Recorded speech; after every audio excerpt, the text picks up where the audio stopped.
میرے بھائیوں، سورۃ الفاتحہ قرآن حکیم کی وہ واحد سورت ہے کہ جس کی فضیلت قرآن میں آئی ہے۔ قرآن کی کوئی سورت ایسی نہیں ہے، انکلوڈنگ سورۃ الاخلاص بھی، کہ جس کی فضیلت قرآن میں آئی ہو سوائے سورۃ الفاتحہ کے۔ اس لیے فضیلت کے اعتبار سے قرآن حکیم کی سب سے افضل سورت وہ سورۃ الفاتحہ ہے۔ اس کی سپورٹ میں انشاءاللہ بخاری اور مسلم سے احادیث بھی پیش کروں گا۔ قرآن حکیم میں اللہ تعالیٰ نے سورہ الحجر پارہ نمبر 14 میں آیت نمبر 87 ہے، اعوذ باللہ من الشیطان الرجیم، بسم اللہ الرحمن الرحیم، وَلَقَدْ آتَيْنَاكَ سَبْعًا مِّنَ الْمَثَانِي وَالْقُرْآنَ الْعَظِيمِ، اور بے شک اے محبوب صلی اللہ علیہ وآلہ وسلم ہم نے آپ کو عطا فرمائی 7 آیات ایسی جو بار بار پڑھی جاتی ہیں، اور قرآن عظیم بھی، یعنی پورے قرآن کا ذکر الگ سے اور ان 7 آیات کا ذکر الگ سے سورۃ الحجر آیت نمبر 87 میں۔ اور ظاہر ہے وہ بار بار دہرائی جاتی ہیں۔ دنیا کا کوئی بھی مسلمان ہو، اس کا تعلق کسی بھی مکتبہ فکر کے ساتھ ہو، کم از کم 5 نمازوں کی فرض رکعتوں میں 17 دفعہ تو سورۃ الفاتحہ وہ پڑھتا ہے، سنتیں اور نوافل اور وتر اس کے علاوہ۔ کوئی بھی نماز ایسی نہیں ہے جس میں سورۃ الفاتحہ ریپیٹ نہ ہوتی ہو۔ یہی اس کی فضیلت کے لیے کافی ہے کہ قرآن حکیم جو نماز میں ہم پڑھتے ہیں وہ ہم بدل بدل کے پڑھتے ہیں، لیکن سورۃ الفاتحہ ایسی چیز ہے جو ہر رکعت میں پڑھی جاتی ہے۔ حتیٰ کہ صحیح بخاری اور صحیح مسلم کی متفق علیہ حدیث ہے کہ اللہ کے محبوب صلی اللہ علیہ وآلہ وسلم نے فرمایا، لا صلاۃ لمن لم یقرأ بفاتحۃ الکتاب، جو نماز میں سورہ فاتحہ نہیں پڑھتا اس کی نماز ہی نہیں ہوتی۔ یہ اتنی اوبلیگیٹری چیز ہے۔ یہ بات بھی اس کی فضیلت کے لیے کافی ہے کہ یہ قرآن حکیم کی نمبر 1 سورت ہے، اپنی ترتیب میں بھی مصحف کی اور اپنے فضائل کے اعتبار سے بھی۔ قرآن حکیم کی یہ سب سے عظمت والی سورت ہے۔ اس کی سپورٹ میں صحیح بخاری میں ایک بڑی مشہور حدیث ہے کہ سیدنا ابو سعید ابن معلہ رضی اللہ تعالی عنہ کہتے ہیں کہ میں ایک دفعہ مسجد نبوی میں نماز پڑھ رہا تھا تو اللہ کے محبوب صلی اللہ علیہ وآلہ وسلم نے مجھے آواز دی، تو میں چونکہ نماز میں مشغول تھا میں نے جانے میں تاخیر کر دی۔ تھوڑی دیر بعد میں پہنچا تو آپ صلی اللہ علیہ وآلہ وسلم نے فرمایا کہ میں نے تمہیں آواز دی تھی، تم کیوں نہیں آئے؟ تو انہوں نے کہا کہ میں نماز پڑھ رہا تھا۔ تو آپ صلی اللہ علیہ وآلہ وسلم نے فرمایا، کیا تم نے اللہ کا یہ حکم نہیں سنا؟ سورۃ الانفال کی آیت آپ نے پڑھی، استجیبوا للہ والرسول اذا دعاکم، جب اللہ اور اس کا رسول تمہیں پکاریں فوراً ان کی آواز پہ لبیک کہو۔ اس کائنات میں ایک ہی ہستی ایسی ہے مخلوقات میں کہ جو اگر عین نماز کی حالت میں بھی کسی کو بلائیں تو نماز توڑ کر نہیں، نماز چھوڑ کر اسی حالت میں ان کی خدمت میں حاضر ہونا یہ فرض ہے، سورۃ الانفال کی اس آیت کے تحت اور بخاری کی اس حدیث کے تحت۔ اور وہ امام اعظم محمد رسول اللہ صلی اللہ علیہ وآلہ وسلم کی مبارک ذات ہے۔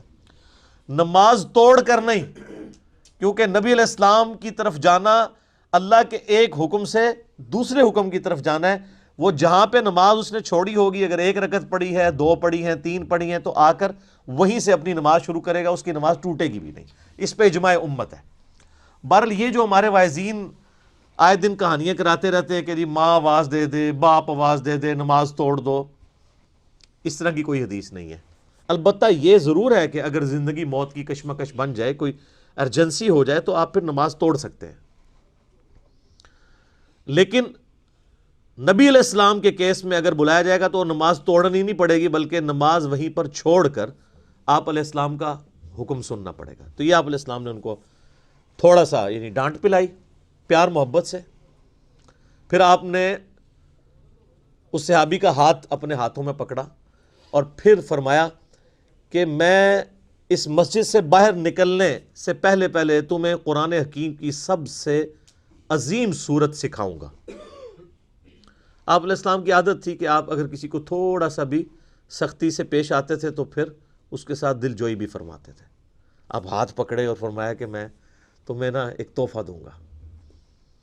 وہ صحابی کہتے ہیں پھر تھوڑی دیر بعد جب ہم مسجد سے باہر نکلے تو مسجد سے نکلتے ہوئے میں نے نبی علیہ السلام سے کہا یا رسول اللہ اپنا وعدہ پورا کریں, آپ نے مجھے کہا تھا کہ آپ مجھے قرآن کی سب سے عظمت والی صورت تعلیم فرمائیں گے. تو آپ علیہ السلام نے فرمایا کہ وہ صورت ہے الحمد للہ رب العالمین, یعنی سورۃ الفاتحہ.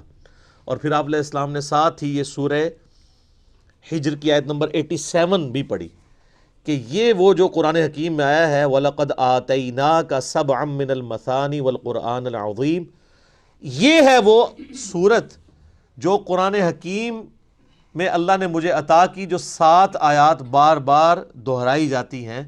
اور پھر آپ علیہ السلام کے بخاری میں الفاظ ہیں یہ ام الکتاب ہے, یہ قرآن کی ماں ہے, قرآن کی جڑ اس میں ہے, اسی سے پورے قرآن کا درخت نکل رہا ہے. فاتحہ بھی ہے, ام الکتاب بھی ہے, اور یہ وہ 7 آیات ہیں جو سورہ ہجر میں آئی ہیں. تو سورہ ہجر کی اس آیت کے کانٹیکسٹ میں کتاب التفسیر چیپٹر میں امام بخاری اس حدیث کو لے کر آئے ہیں. یہ حدیث کافی ہے اس کی فضیلت کے لیے. اچھا, یہ تو سورہ اعظم تھی نا قرآن کی. قرآن کی ایک آیت بھی ہے جو اعظم ہے, وہ صحیح مسلم میں حدیث ہے. ابی ابن کعب, جن کے بارے میں بخاری مسلم میں آتا ہے کہ 4 بندوں سے قرآن سیکھو, ان میں ایک عبداللہ ابن مسعود ہیں اور ایک ابی ابن کعب ہیں اور سیدنا سالم ہیں, یہ ان میں سے ایک ہیں. تو ابی ابن کعب کہتے ہیں کہ نبی علیہ السلام نے مجھ سے ایک دن پوچھا کہ جانتے ہو کہ قرآن کی سب سے اعظم آیت کون سی ہے؟ تو انہوں نے کہا یا رسول اللہ صلی اللہ علیہ وآلہ وسلم, میرے اندازے کے مطابق قرآن حکیم کی سب سے عظیم آیت اللہ لا الہ الا هو الحی القیوم آیت الکرسی سورہ بقرہ کی آیت نمبر 255 ہے. تو آپ علیہ السلام نے اپنا ہاتھ ان کے سینے پہ مارا محبت کے ساتھ اور فرمایا ابو منذر تمہیں یہ علم مبارک ہو. یعنی نبی علیہ السلام نے ان کے علم کے اوپر ان کی تحسین فرمائی کہ تمہیں میرے بتائے بغیر تم نے صحیح اندازہ لگایا کہ قرآن حکیم کی سب سے اعظم صورت جو آیت ہے وہ آیت الکرسی ہے. بخاری سے پتہ چلا کہ سب سے اعظم صورت سورۃ الفاتحہ ہے. مسلم شریف سے پتہ چلا سب سے اعظم آیت الکرسی ہے. تو اس سے یہ بات بھی کلیئر ہوگی کہ جو لوگ کہتے ہیں نا وہ احادیث میں ہے سواد اعظم, وہ سب سے بڑا گروہ جو ہے اس کو پکڑ لینا, اور وہ سب سے بڑا گروہ ہر ملک میں ڈیفرنٹ ہوتا ہے. یعنی آپ بنگلہ دیش میں جائیں گے تو وہاں سب سے بڑا گروہ دیوبندی ہے, پاکستان میں سب سے بڑا گروہ بریلوی ہے, سعودیہ میں چلے جائیں گے اہل حدیث بڑا گروہ ہے, ایران میں چلے جائیں گے شیعہ بڑا گروہ ہے. تو وہاں اعظم سے مراد تعداد میں بڑا نہیں ہے, عظمت میں بڑا. ورنہ سورۃ الفاتحہ کی تو 7 آیات ہیں اور سورہ بقرہ کی 286, تو وہ ہونی چاہیے تھی سورہ اعظم. اور آیت الکرسی سے بھی لمبی ایک آیت جو ہے وہ آیت دین جو ہے سورہ بقرہ کے اندر موجود ہے. تو یہ عظمت کا ذکر ہو رہا ہے. اچھا میرے بھائیو, صحیح مسلم میں ایک اور حدیث ہے, ابن عباس رضی اللہ تعالیٰ عنہما کہتے ہیں کہ نبی علیہ السلام کے پاس ایک دفعہ جبرائیل علیہ السلام بیٹھے ہوئے تھے. ظاہر صحابہ نے نہیں دیکھا, آپ علیہ السلام نے بتایا. تو اچانک ایک آواز ان کو زوردار سنائی دی, یہ صحیح مسلم کی حدیث ہے. تو حضرت جبرائیل علیہ السلام نے نگاہ اٹھا کے اوپر دیکھا اور کہا یا رسول اللہ آج آسمان کا ایک ایسا دروازہ کھلا ہے جو آج سے پہلے کبھی نہیں کھلا تھا, اور اس دروازے سے ایک فرشتہ زمین پر اترا ہے.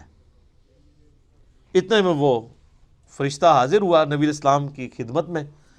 تو حضرت جبرائیل نے کہا کہ یا رسول اللہ یہ وہ فرشتہ ہے, یہ آج سے پہلے دنیا میں کبھی نہیں آیا تھا, اور وہ دروازہ بھی آج سے پہلے کبھی نہیں کھلا تھا, اور یہ فرشتہ آپ کو سلام عرض کر رہا ہے, اور اللہ کا یہ پیغام لے کر آیا ہے کہ آپ کو بشارت ہو 2 ایسے نوروں کی جو آپ سے پہلے کسی پیغمبر کو نہیں دیے گئے.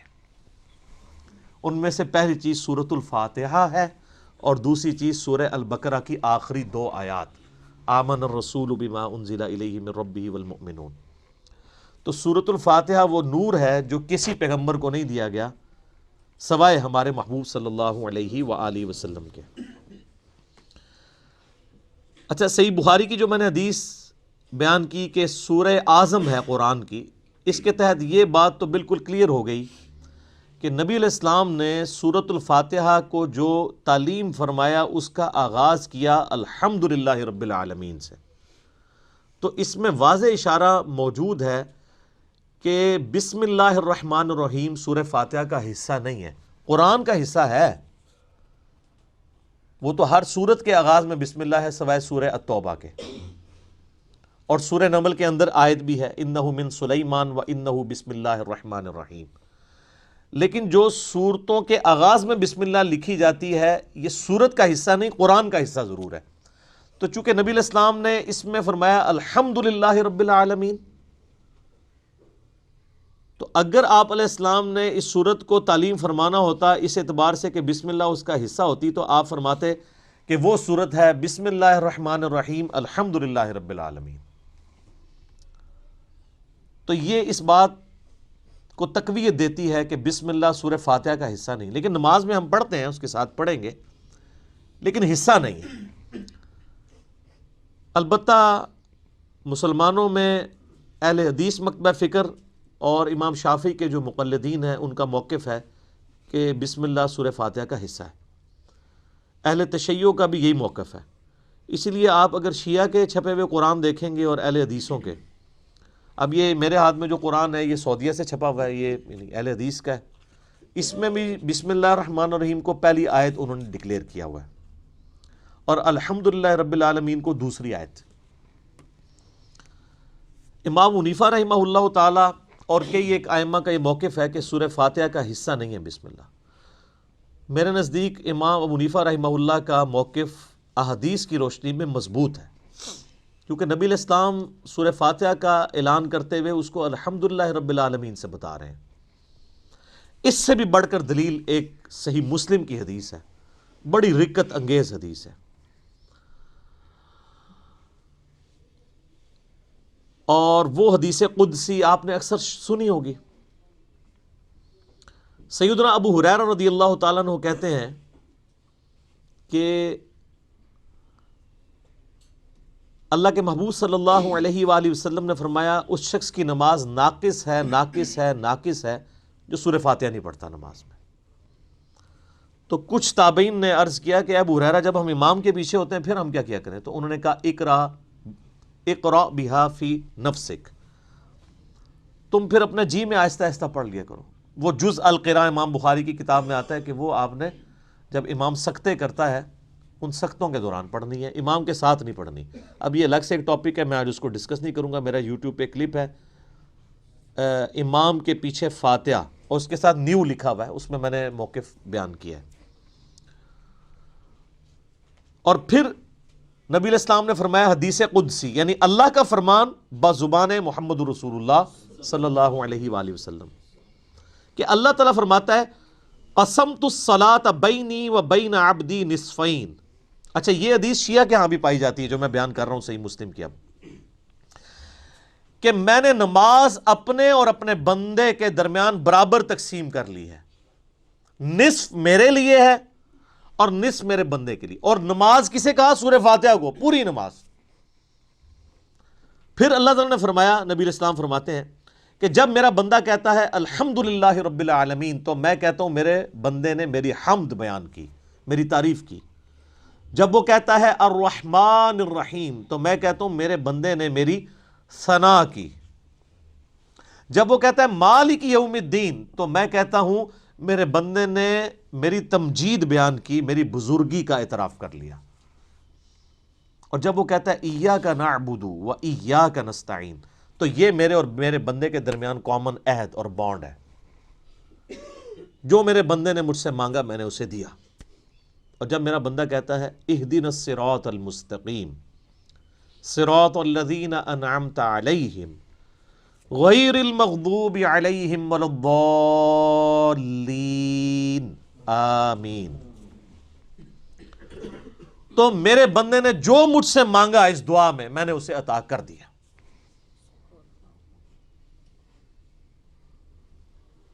یہ حدیث بھی اس بات کا ثبوت ہے کہ سورہ فاتحہ کا حصہ بسم اللہ نہیں ہے، ورنہ تو یہ سٹارٹ یہاں سے ہوتی کہ جب میرا بندہ کہتا ہے بسم اللہ الرحمن الرحیم تو میں کہتا ہوں میرے بندے نے میرے نام سے آغاز کیا، جب وہ کہتا ہے الحمدللہ رب العالمین تو میں کہتا ہوں میرے بندے نے میری حمد کی۔ تو اس حدیث میں بھی، حدیث قدسی میں بھی سورہ فاتحہ کا آغاز الحمدللہ رب العالمین سے ہوا۔ لہٰذا اہل تشیع اور اہل سنت میں اہل حدیث اور شافعی ہیں جو شوافع، ان کا موقف مضبوط نہیں ہے اس مسئلے میں۔ امام حنیفہ رحمہ اللہ کا موقف اس مسئلے میں، جہاں کئی مسئلوں میں ان کے موقف غلط ہے، اس مسئلے میں ان کا موقف ٹھیک ہے کہ سورہ فاتحہ کا حصہ نہیں ہے بسم اللہ۔ اس سے بھی بڑھ کر بخاری و مسلم میں حدیث ہے، انس ابن مالک کہتے ہیں میں نے پوری زندگی نبی علیہ السلام کے پیچھے نماز پڑھی، اس کے بعد حضرت ابو بکر کے پیچھے، پھر حضرت عمر کے پیچھے، پھر حضرت عثمان کے پیچھے۔ میں نے ان چاروں میں کسی کو بھی قرات کا آغاز نماز میں بسم اللہ سے کرتے ہوئے نہیں سنا، ہمیشہ الحمدللہ رب العالمین سے سنا۔ وہ ثنا تو خاموشی سے پڑھی جاتی ہے نا، اور بسم اللہ بھی۔ قرات کا آغاز وہ کرتے تھے الحمد سے، اس کا مطلب ہے کہ وہ سورہ فاتحہ سے اسے الگ سمجھتے تھے۔ اور مسلم میں تو یہاں تک الفاظ ہیں، بلکہ وہ حضرت انس بن مالک تو انکار ہی کر رہے ہیں، وہ کہتے ہیں کہ نبی علیہ السلام اور حضرت ابو بکر و عمر سورہ فاتحہ سے نہ پہلے بسم اللہ پڑھتے تھے نہ بعد میں، یعنی اگلی سورہ سٹارٹ کرنے سے پہلے بھی بسم اللہ نہیں پڑھتے تھے، کنٹینیوشن کے ساتھ پڑھتے تھے۔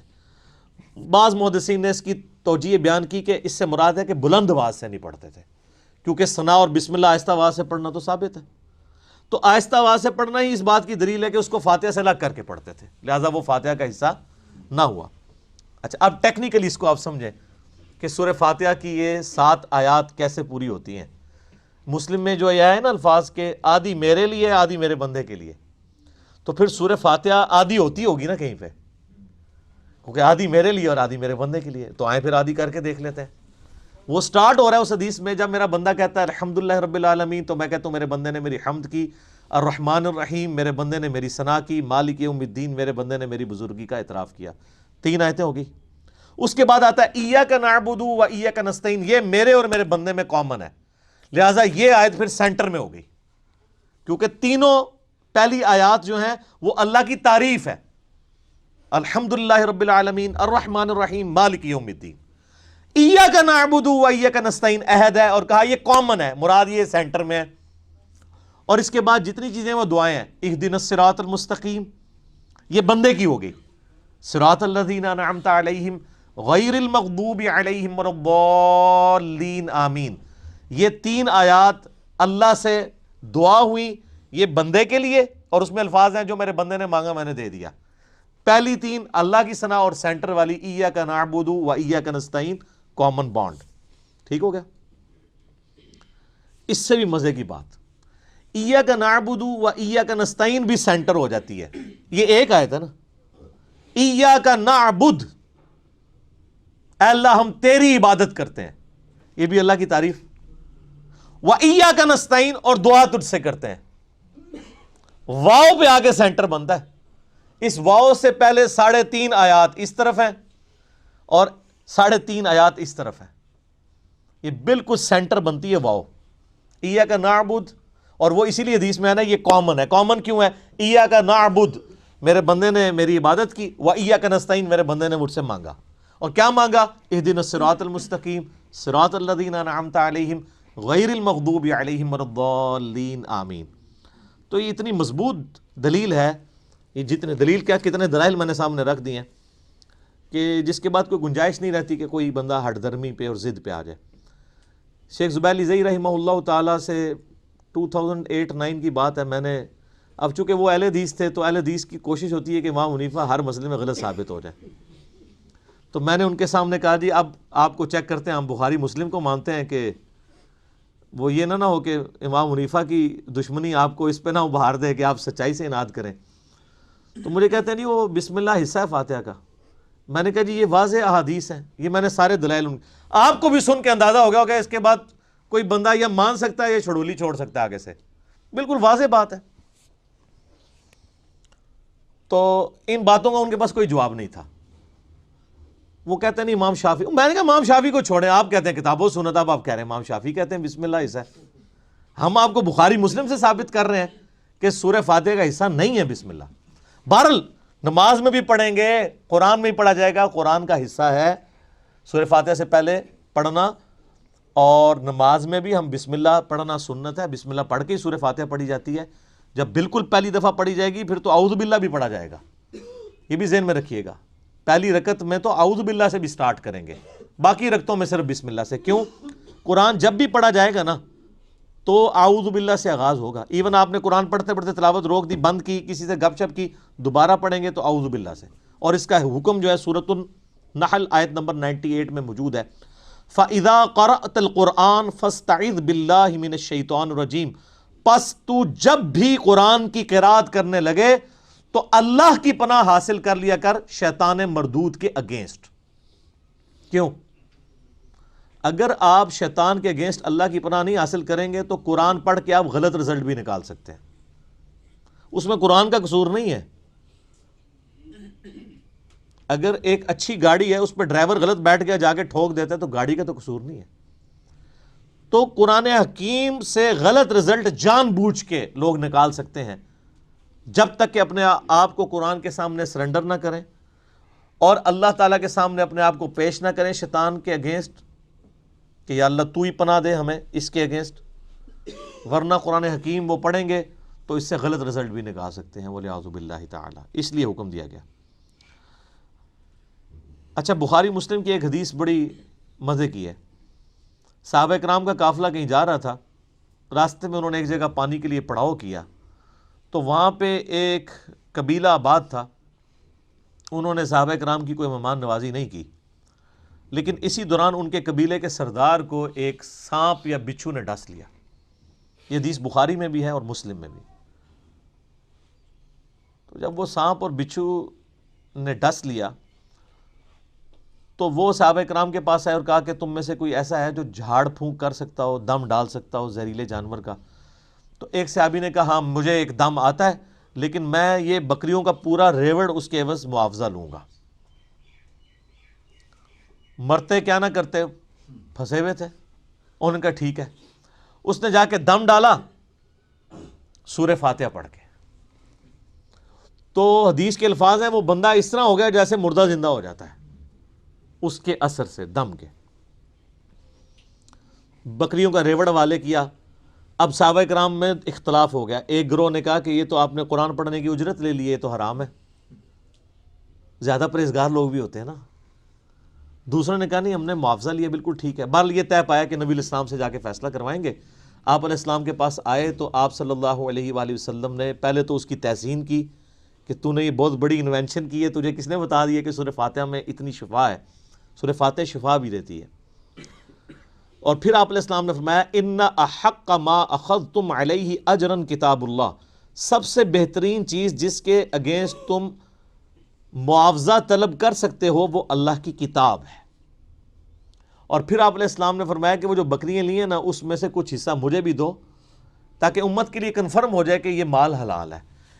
انہی حدیث کے تحت قرآن حکیم کی جو تعلیم کی اجرت ہے نا، نمازیں پڑھانے کی اجرت نہیں میں بات کر رہا، قرآن کی تعلیم کی اجرت لینا وہ جائز ہے ایز اے ٹیچر۔ جیسے آپ باقی علوم حاصل کرتے ہیں تو پیمنٹ کرتے ہیں نا، چاہے ٹیوشن کے لیے جائیں یا اسکول کے لیے، ویسے ہماری طرح بغیر پیسے لیے پڑھائیں وہ تو بہت اعلیٰ درجے کی چیز ہے۔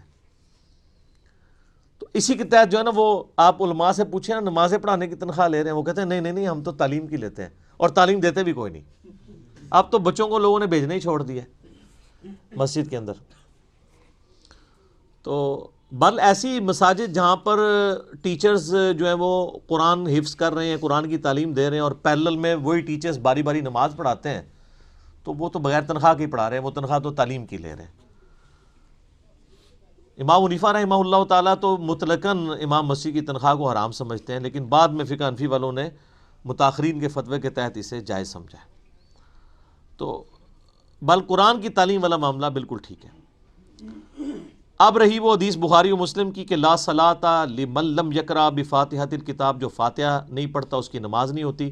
اس پہ میرا آپ کلپ نیو امام کے پیچھے فاتحہ والا دیکھ لیں، میں نے یہ ثابت کیا ہے دلائل کی روشنی میں، پھر 20-25 منٹ اور لگ جائیں گے، کہ اگر تو جہری نمازیں ہیں تو آپ امام کی قرات غور سے سنیں گے، وہ قرآن کا حکم ہے واضح سورۃ الاعراف میں، وَإِذَا قُرِئَ الْقُرْآنُ فَاسْتَمِعُوا لَهُ وَأَنصِتُوا لَعَلَّكُمْ تُرْحَمُونَ، جب قرآن کی تلاوت ہو رہی ہو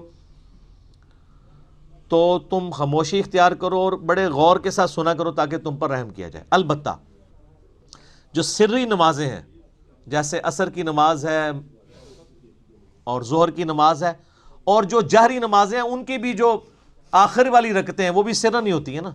اگر آپ دیکھیں گے نا تو صرف 6 رکعتیں ہیں جن میں اونچا قرآن پڑھا جاتا ہے، باقی 11 رکعتیں 17 میں سے ان میں سرن پڑھا جاتا ہے، اور نوافل تو سارے سرن پڑھے جا رہے ہوتے ہیں۔ تو